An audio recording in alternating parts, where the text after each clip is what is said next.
राजमाता जी जिन्होंने जन्म दिया, जिन्होंने पालन पोषण किया और जिस प्रकार से गुरमत के सांचे में ढालने के लिए कदम कदम पर एक ऐसी शिक्षाएं प्रदान की और साथ ही साथ इन्होंने कि ये भी भाव मजबूती से हृदय में भरा कि ये साथ संगत रूप भी, ये भी एक माँ का रूप होता है और ये माँ की गोद और माँ का साया ये हमेशा प्राप्त होता आया है और ये होता रहे।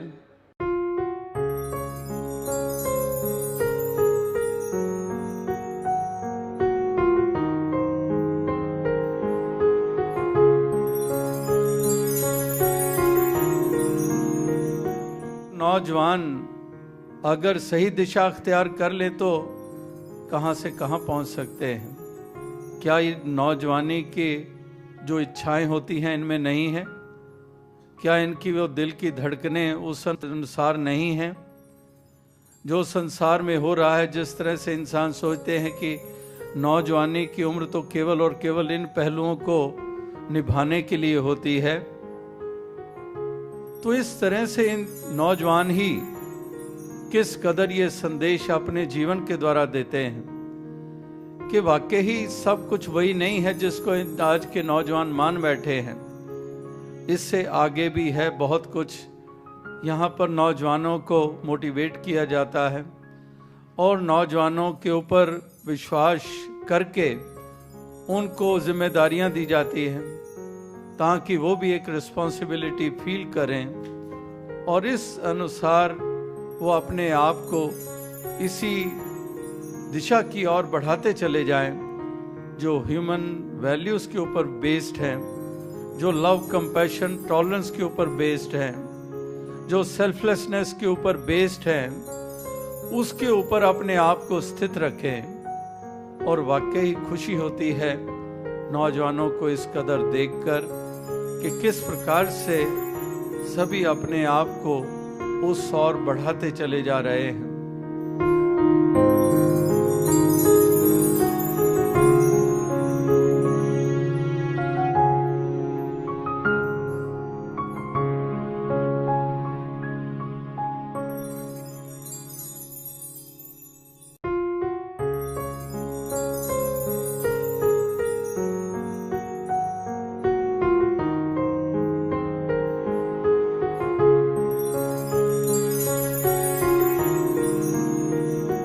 एक दूसरे की भावनाओं की कदर करें,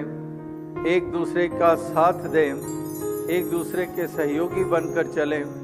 कदम से कदम मिलाया जाए और इस भक्ति के मार्ग पर, इस परमार्थ के मार्ग पर जो सेवा, सत्संग, सुमिरन निभानी होती है तो उसमें भी एक दूसरे के मददगार होंगे, एक दूसरे के सहयोगी होंगे ताकि कहीं पर भी कोई अंग एक कमज़ोर ना पड़ जाए और केवल भक्ति को निभाने के लिए नहीं, पारिवारिक सामाजिक जिम्मेदारियां भी निभाने के लिए भी एक दूसरे के जब सहयोगी बनकर चलते हैं तो वाकई उसमें घरों में वातावरण सुंदर बने रहते हैं और संबंधों में भी मधुरता बनी रहती है। जब एक दूसरे की कदर, एक दूसरे का सत्कार किया जाता है और इधर झुकना सिखाया जाता है कि कहीं पत्नी का दर्जा कम नहीं होता है, एक साथ होता है और इस प्रकार से विनम्रता जब दोनों तरफ हो तो वहां पर घर स्वर्ग क्यों ना बनेंगे।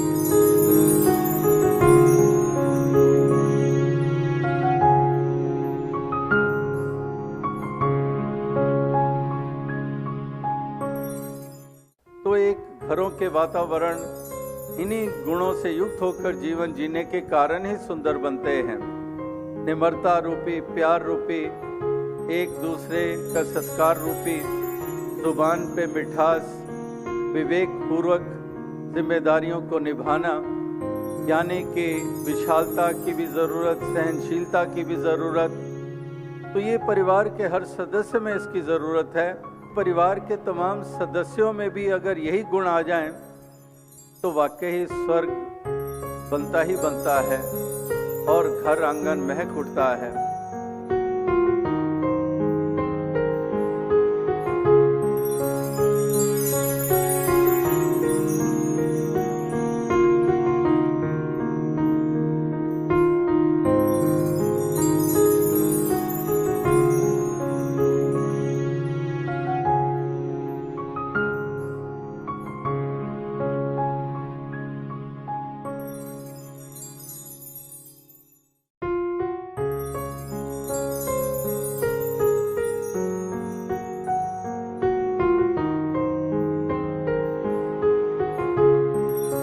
फिज़िकल फिटनेस भी बहुत ज़रूरी है और आज जिस दौर में से हम गुज़र रहे हैं, जो इलेक्ट्रॉनिक्स का दौर है, उसमें अक्सर हम आज के दौर में देख रहे हैं कि बच्चे फ़िज़िकल एक्टिविटीज़ कम करते जा रहे हैं या कंप्यूटर्स या मोबाइल्स की तरफ ही उनका ज़्यादा ध्यान रहता है कि वाकई ये आस्पेक्ट बहुत अहमियत रखता है। जहाँ पर फिज़िकल एक्टिविटीज़ होती चली जाएं, वहाँ पर स्पोर्ट्स भिन्न भिन्न इसमें जो इवेंट्स हुआ करती हैं। मैंने भी जहाँ जिस इंस्टीट्यूशन में पढ़ाई हासिल की, तो हमारे स्कूल में भी कितने ही प्ले फील्ड्स थे और मौका मिला हर स्पोर्ट्स में हिस्सा लेने का, चाहे एथलेटिक्स थी, चाहे रेसेस थी, या फिर football, hockey, cricket, basketball, volleyball, badminton. तो हर फील्ड में दास को मौका मिला। निजी लेवल के ऊपर भी स्पोर्ट्स को बहुत अहमियत देता है और कितने ही ओलंपिक्स गेम्स भी देखने का मौका मिला।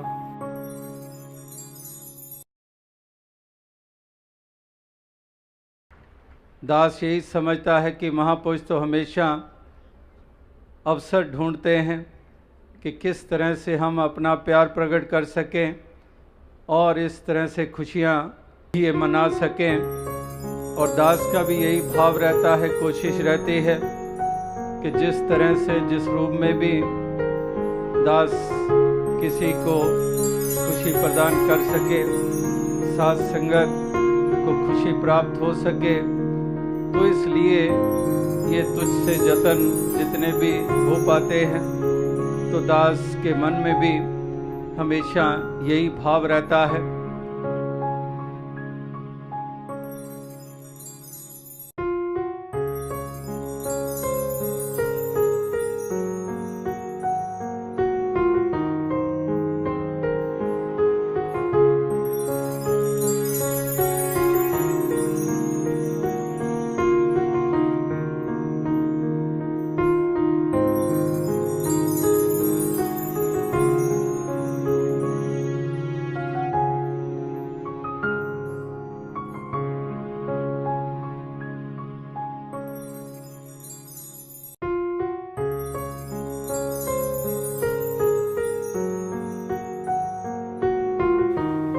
कि जिंदगी थोड़ी है, हर पल में खुश हूँ, काम में खुश हूँ, आराम में खुश हूँ, पनीर नहीं तो दाल में खुश हूँ।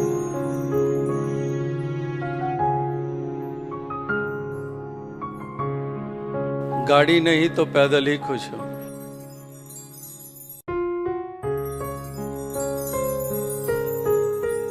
आज दोस्त पास नहीं है तो अकेले ही खुश हूँ।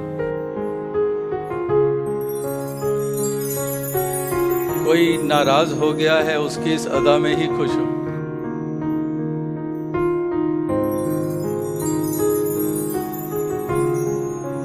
तो कैसे कैसे एक मन की अवस्था का जिक्र हो रहा है और भी कुछ ऐसी पंक्तियां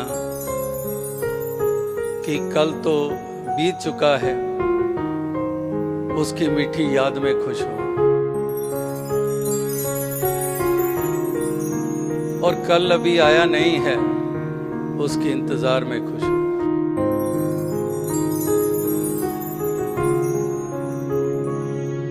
और आखिर में ये पंक्ति आती है कि अगर ये पंक्तियाँ अच्छी लगी तो जवाब दे देना, अगर जवाब नहीं दोगे तब भी खुश हो। तो इस प्रकार से ऐसी मन की अवस्था हर किसी की बने कि हर हाल में खुश रहे, हर हाल में एक आनंद बना रहे।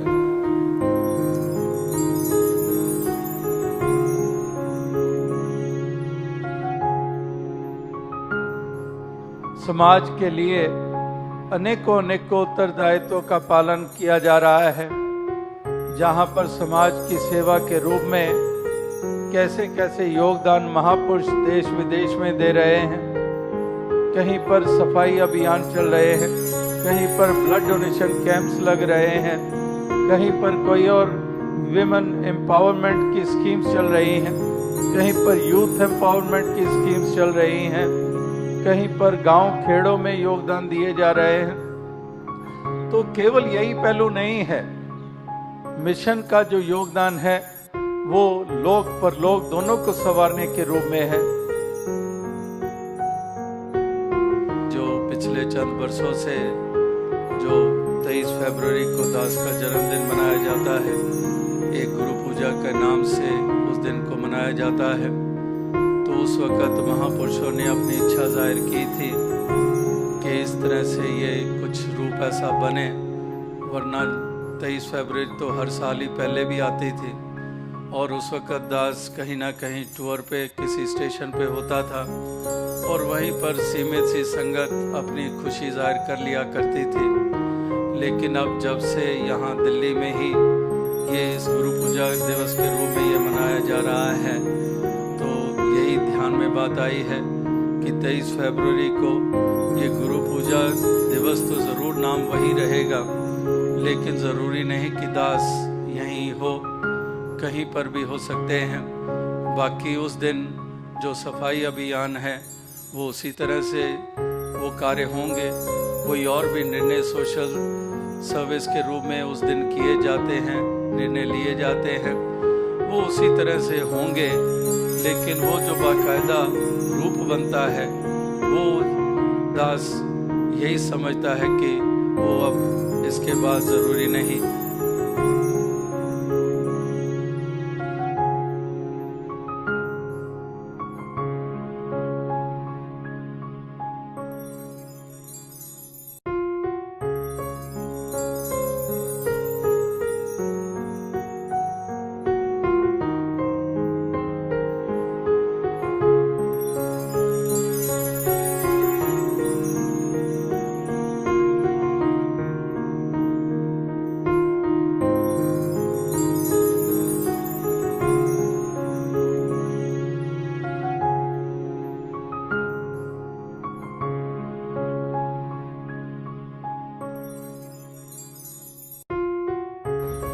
इतने दूर दूर इलाके में बैठे हुए महापुरुष,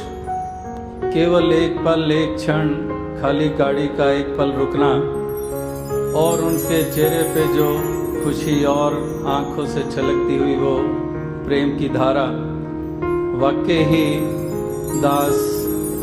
के मन में हमेशा ही ये बात रहती है कि जो प्यार मिलता है और बचपन से ही प्यार मिलता आ रहा है, जो साथ संगत ने हमेशा ही सर आंखों पर हमेशा बिठाया है, तो यही अरदास हमेशा रहती है कि दातार कृपा करे कि इसी तरह से दास भी अधिक से अधिक इसी तरह से कुछ देन दे पाए कि महापुरुष भक्तजनों को खुशी हासिल हो। तो ये उमड़ता हुआ जो प्यार है आपके हृदय में,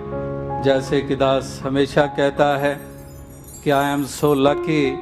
to have so much love from everywhere and I am thankful for the good wishes and love I am getting. Das यही अरदास करता है कि दातार कृपा करे कि ये जो प्यार का संसार बसा है, ये जो साथ संगत रूपी छोटे छोटे बच्चे से लेके बुजुर्गों तक, जवानों से, हर किसी से जो इस कदर जो अपनेपन का भाव जो पैदा हुआ है, ये वाकई इसकी पूरी पूरी महसूसियत होती है। एक संसार में जो अंधकार फैला हुआ है, और इसी के लिए दातार कृपा करे कि अधिक से अधिक और स्थानों पर पहुंचा जा सके। और उसके लिए हमेशा दास कहता है कि शक्ति है तो निराकार की और साथ संगत की शक्ति है। यही है जिसके कारण दास जहाँ तहाँ जा पा रहा है, और इस प्रकार से जो प्यार मिलता है, और उसी के कारण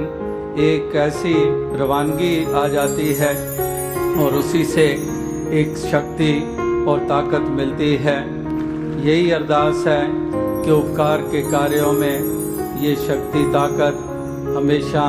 साथ संगत की दुआएं, साथ संगत की आशीर्वादों से प्राप्त होती रहें। और सभी मिलजुल कर जो बाबा बूटा सिंह जी ने इस तरह से ये पौधा लगाया, इसी तरह से शहंशाह बाबा अवतार सिंह जी के यत्न और बाबा गुरबचन सिंह जी की कुर्बानी और उनके योगदान, और अनेकों अनेकों महापुरुषों ने जो मिशन में इतने महत्वपूर्ण योगदान दिए हैं, तो इसी सच्चाई के मिशन को, इस प्यार के मिशन को आगे से आगे बढ़ाते चले जाएं।